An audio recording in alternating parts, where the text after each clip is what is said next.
The rain never stopped that week in Sarajevo. It fell over broken buildings, over streets turned to rubble, over memories that refused to fade.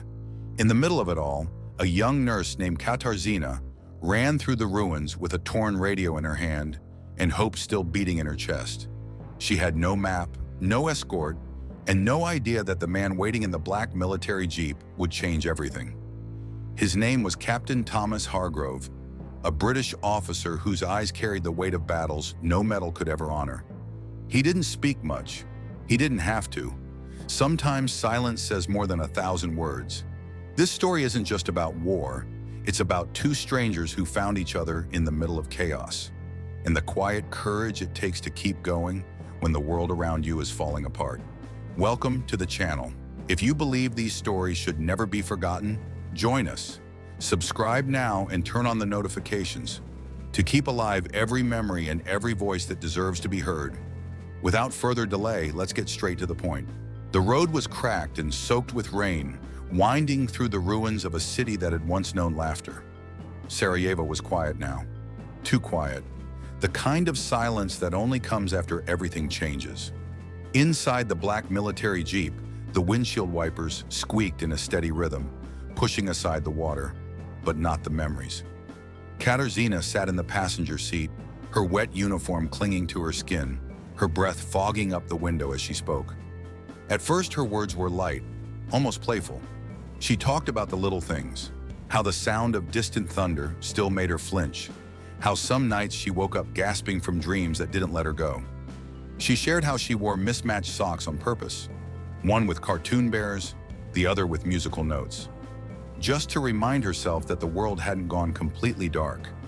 Captain Thomas Hargrove sat beside her, hands steady on the wheel, eyes fixed on the road ahead. He hadn't said a word since she got in. The lines on his face told stories he wasn't ready to share. His chest bore medals, but none for the things that truly weighed on him. Still, something about her voice, her nervous energy, her quiet courage, began to chip away at the walls he had spent years building. "I know I talk too much," she said with a half laugh, brushing her wet hair from her face. "They say it's my way of fighting the silence." Hargrove didn't answer, but his grip on the wheel loosened just a little. She continued anyway, as if the words were the only thing keeping her grounded. "There was this boy," she whispered, "maybe 15.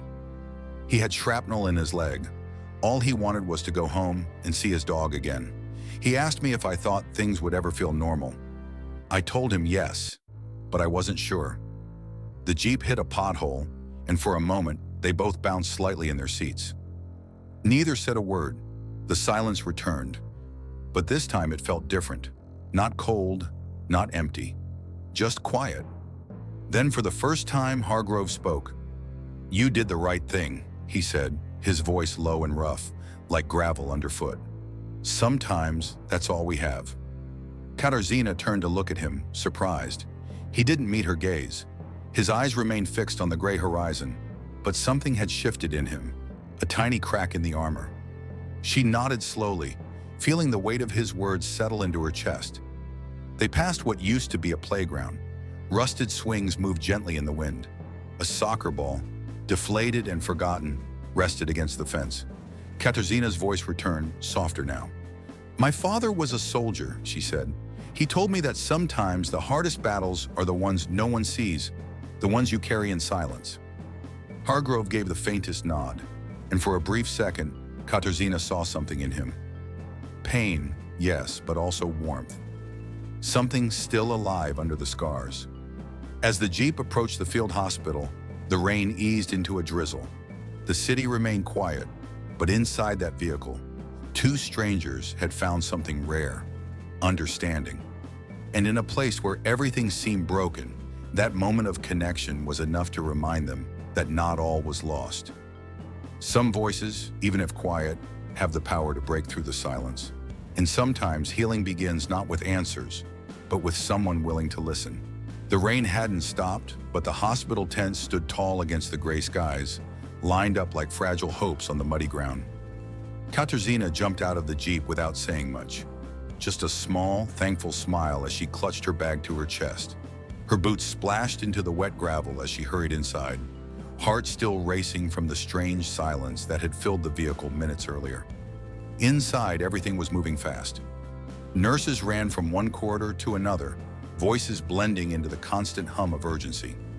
Katarzyna barely had time to change into dry clothes before someone called out to her. "New commander just arrived. Big shot. The International Force's new lead. Quiet type. Doesn't smile. Sharp as a blade." She barely reacted. Commanders came and went. Orders changed. Uniforms shifted.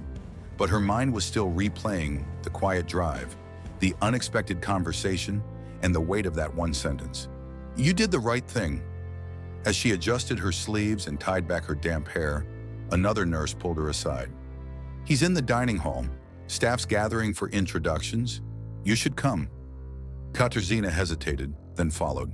The dining hall was dimly lit, the smell of reheated soup lingering in the air. Soldiers and medics filled the room, chatting in low voices, some standing, some seated, all waiting. Then the doors opened, and everything stopped. There was no announcement, no footsteps echoing dramatically, just a presence, quiet and steady, as the man walked into the room. Her breath caught in her throat. It was him, the driver, the one with eyes that had seen too much, who spoke like each word cost something. But now he wasn't just a quiet man behind the wheel. He was Captain Thomas Hargrove, the new commanding officer. He wore his uniform with the same calm weight he carried in the Jeep, his medals reflecting the dull light of the room. Conversations faded to silence as he approached the front. He scanned the room with that same unreadable expression, cool, focused, distant. Then their eyes met, only for a second. But in that second, everything returned. The rain, the road, the quiet voice that had broken the stillness. He didn't smile, he didn't speak, but he gave a small nod, barely noticeable. Just enough to say, "I remember you. Thank you. Don't say a word." Katarzyna felt a strange warmth rise in her chest. She lowered her gaze and nodded back, just once. No one else in the room noticed, but in that small exchange, something passed between them. An understanding, a quiet bond born not of rank or orders, but of a shared moment in the middle of chaos. And from that day forward, every time their paths crossed, that nod remained. Not of authority, not of command, but of respect. Sometimes the strongest connections are the ones no one else sees. Captain Hargrove had learned to keep his distance. In war, distance meant control. Distance kept emotions at bay. But lately, he found himself watching someone from across the hallways, from the edges of crowded rooms, from behind glass windows fogged by the cold. Her name was Katarzyna. She moved through the hospital like a quiet melody, soft, constant, and somehow full of light. While others rushed, barked orders, or collapsed into silence, she moved with purpose, calm, focused, and full of small kindnesses that reminded people they were still human. To others, she was just another medic, but to him, she had become something else. He didn't know when it started. Maybe it was back in that Jeep, when she talked about mismatched socks and dreams that didn't fade. Maybe it was when he saw her comfort a wounded soldier without saying a word, just by being there. Or maybe it was simply because she reminded him of something he had long buried, something warm, something safe. He watched her patch up a young interpreter once, murmuring encouragement as she wrapped his arm. She smiled, not because she was trying to be brave, but because it came naturally. She had that rare strength, the kind that didn't need to shout to be heard. And as Hargrove stood in the shadows, he felt something stir inside him, something he hadn't felt in years. But with that feeling came something else, a sound he could never silence, the sound of the past. He could still hear it sometimes, even when the camp was quiet. The day the patrol went wrong, the radio static, the smell of burnt metal, the final call for help, cut short by the blast. He remembered the moment too clearly, the faces of the men who had trusted him, the weight of their silence afterward. He had stood in the middle of the wreckage, the smoke curling around his boots, and realized how quickly everything could fall apart. From that day on, he had chosen distance. No friends, no attachments, no risks. He became the man others feared but respected. Cold, strategic, untouchable. But Katarzyna didn't fit into that world. She didn't belong to it. She didn't remind him of war. She reminded him of something before it, something gentle, something he thought he had lost forever. She reminded him of home, and that terrified him more than any battlefield ever had. Because in war, you expect the noise, you expect the danger, but no one prepares you for what happens when something or someone starts to bring you back to life. And in the quiet corners of that broken city, Captain Hargrove began to realize it wasn't just memories that haunted him, it was the possibility of hope. The morning sky was heavy with clouds casting a pale gray light over the convoy. The mission seemed simple enough: evacuate a group of civilians trapped in a fragile zone before tensions boiled over again. Captain Hargrove led the operation with quiet focus, and Katarzyna was assigned to provide medical support. She rode near the back of the convoy, her hands gripping the edge of the seat, eyes scanning every shadow. There was a strange stillness in the air. No wind, no birds, just the low hum of engines and the soft chatter of people hoping to make it out. Then everything changed. The first sound was sharp, like the crack of wood splitting in half. Then came the shouting, the sudden rush of movement, the screech of tires on gravel. They had walked into a trap. Gunfire erupted from both sides of the road. The civilians screamed, ducking for cover, while the soldiers scrambled to set up a defensive perimeter. Dust and debris filled the air. Orders were shouted. Chaos took over. And in the middle of it all, a little girl fell. She couldn't have been more than 6. Her dress was torn, her face streaked with tears. She had been holding her mother's hand just moments before. Now she lay on the ground, unable to move. Without thinking, Katarzyna broke formation. She ran into the open, her heart racing louder than the gunshots around her. Every step felt like a lifetime. She dropped to her knees beside the girl, checking her breathing, whispering calm words even though her own hands were trembling. That's when Hargrove saw it, a figure on the rooftop, hidden, focused, a rifle aimed, not at the soldiers, not at the vehicles, but at her. There was no time to think. He moved before anyone else could.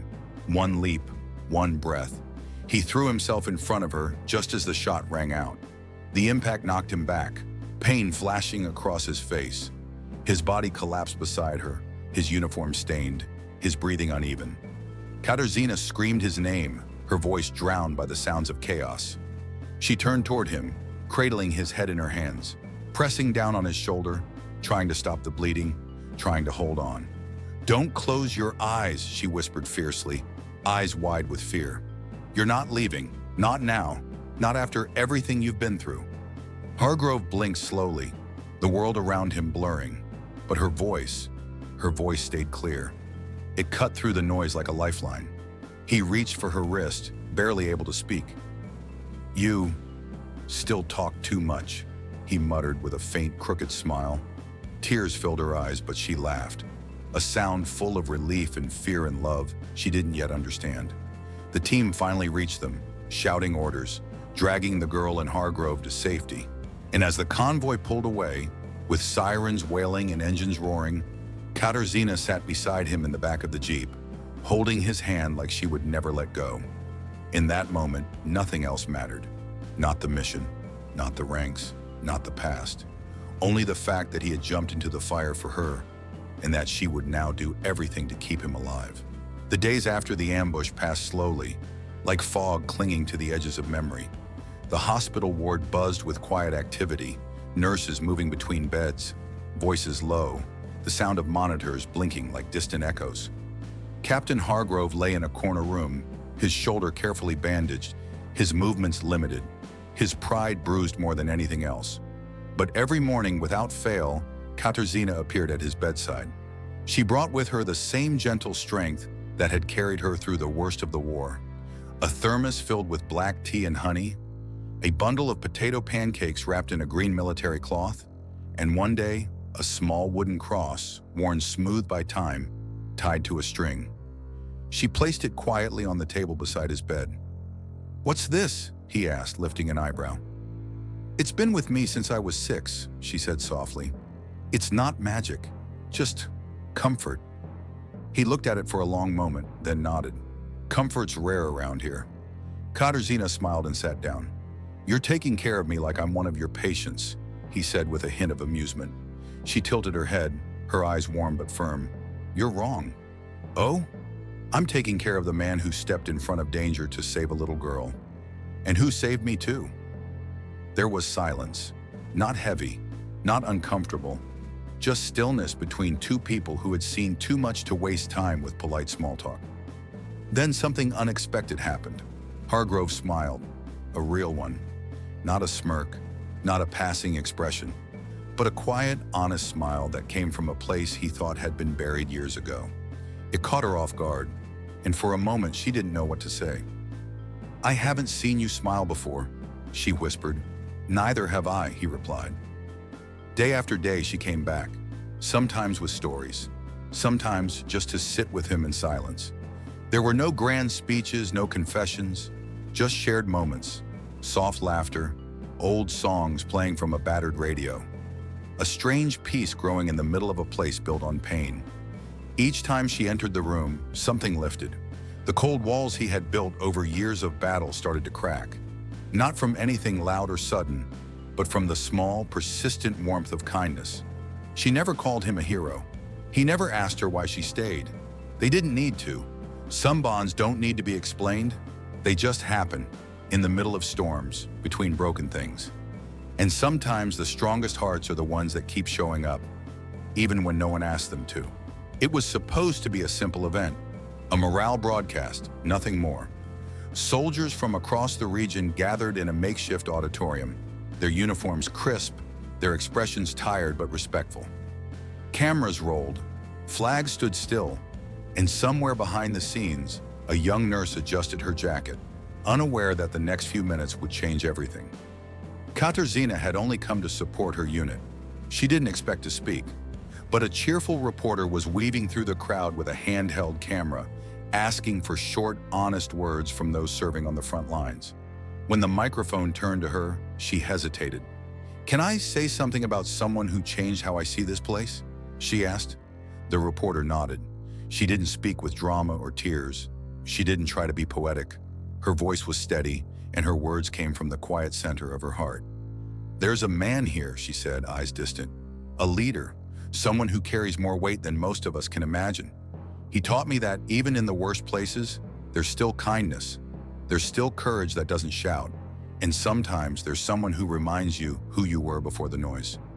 She didn't name him. She didn't need to. The clip made its way through outposts and barracks faster than anyone expected. Soldiers passed it around phones, showed it between patrols. In mess halls and tents, they watched her face and heard her words. And they all wondered the same thing. Who was she talking about? Days later, a ceremony was held to honor distinguished service. Flags were raised, medals gleamed under the lights. Rows of boots stood at attention.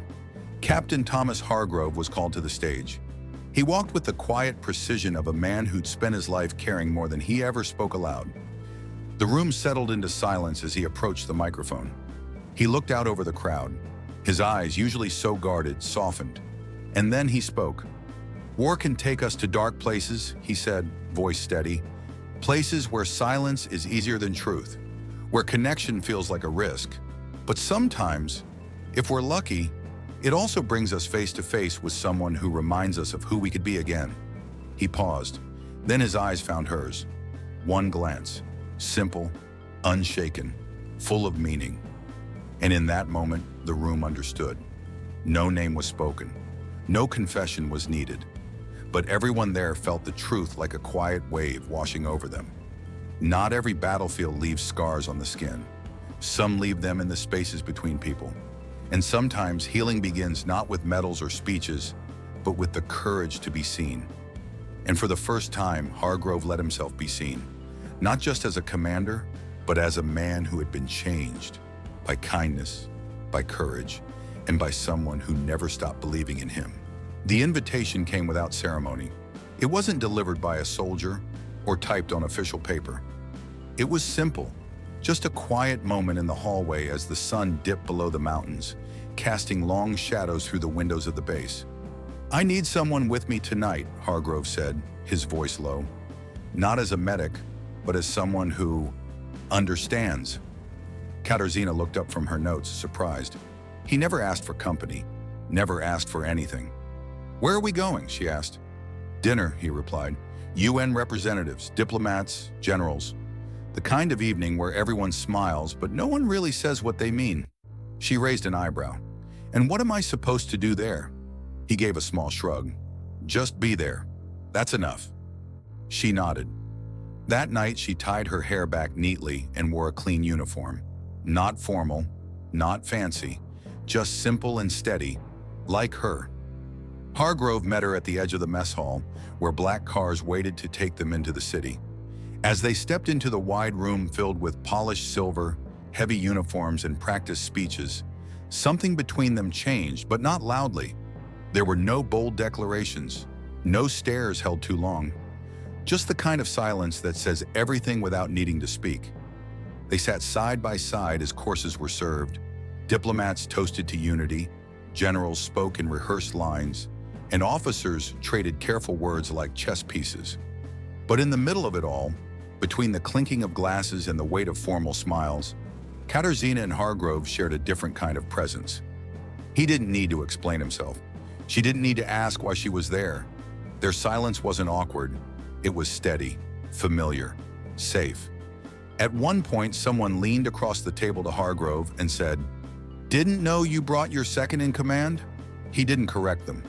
Later, as the speeches droned on and the candles burned low, Katarzyna looked over and saw something rare. Hargrove wasn't tense.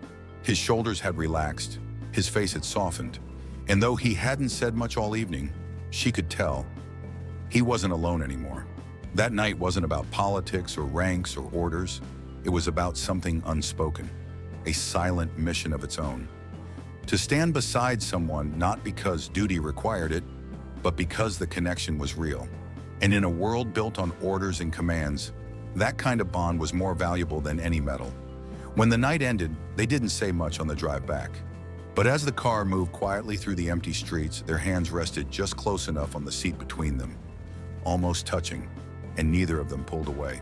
After the dinner, something changed. Thomas Hargrove, once so composed and present at her side, began to retreat into himself again. He passed her in the halls without a word, barely nodding. The warm silence they used to share was replaced by something colder, more distant. Something that felt like goodbye. Katarzyna tried not to take it personally, but the quiet grew heavier with each day. He didn't come for tea. He didn't visit the medical tents like before. He found new routes to his office, avoided shared spaces, and when they did cross paths, he looked just past her, as if she were part of a memory he was trying to forget. She couldn't help but wonder, had she done something wrong? Had she misread what was never there? The thoughts followed her everywhere, during her shifts, in the stillness of the dormitory, even in the sound of footsteps echoing in the concrete hallways. Then one morning, while sorting supplies in the clinic, she returned to her small desk and found an envelope resting on top of her notebook. No name, no seal, just folded paper, worn around the edges. Her hands hesitated before opening it. The handwriting was careful, firm his. "It's not the war I fear, it's what I'm starting to feel in the middle of it. You've reminded me of something I had forgotten how to carry. Hope, warmth, the simple truth that even here, surrounded by silence and fire, it's still possible to feel. And that scares me more than anything, because what you made me feel was everything." She read the words twice, then a third time. The world seemed to go quiet around her. Her breath caught somewhere between her chest and her throat, not out of sorrow, but recognition. For the first time, she truly understood the weight he carried, not just from the field, but from within. It wasn't rejection. It wasn't distance. It was fear. The quiet kind. The kind that comes not from danger, but from possibility. Possibility that something real could grow in a place built on ruins. That something good might still exist when everything else had been taken. And that once you start to feel again, there's something new to lose. She folded the letter carefully and tucked it into her pocket. Not to hide it, but to keep it close. That day, she didn't chase him down. She didn't ask questions. She simply went about her work. with a new kind of peace in her heart, because now she knew his silence wasn't the end of their story. It was part of it.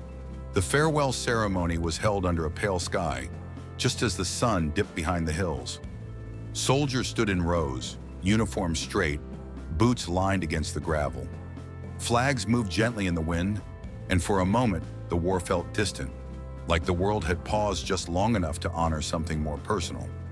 Katarzyna stood among the crowd, her transfer papers folded in her pocket, her heart caught between duty and something far more fragile. Then she heard her name. Captain Hargrove, dressed in full ceremonial uniform, called her to the stage. His voice, calm and clear, echoed across the courtyard. She stepped forward, unsure, curious, and then he dropped to one knee. The crowd fell silent. From his pocket, he pulled a small box, worn at the edges, but held with both hands like it carried more than a ring. It carried time, memory, 1,000 moments between two people who were never meant to find each other in the middle of a war zone, but did. "I stepped into that Jeep thinking it was just another mission," he said. "But then I met you, and now I'm asking for a new one, a mission beside you." There were no loud cheers, no dramatic music, just a silence so full it wrapped around them like a promise. She looked at him, eyes shimmering, and gave a gentle laugh through the tears that had already started to fall. "As long as next time," she whispered, "we ask for reinforcements before facing love alone." The crowd smiled. Some laughed, some wiped their eyes. And in that quiet ceremony where uniforms stood stiff and medals gleamed, something stronger than orders or politics filled the space. Two people shaped by chaos had found peace in each other. No treaty could have written that. No medal could ever measure it. What began as a chance ride through a broken city ended with a moment neither of them could have imagined. Proof that even in places carved by silence and loss, something beautiful could still survive. Because sometimes the greatest battles aren't fought with weapons, they're fought with hope. And sometimes the greatest victories are quiet. Two hands reaching for each other, two hearts choosing not to give up. Did you already know this story? What would you have done in his place? What other stories about soldiers and veterans should be told? Share your thoughts in the comments. Your voice matters. If this story moved you, don't let it be forgotten. Leave a like, share it with someone who needs to hear it, and subscribe to the channel. Turn on notifications so you never miss the stories that remind us who we are and what we fight to protect. We'll be back soon with another story worth remembering. Until then, stay strong, stay kind, and never forget what truly brings us home.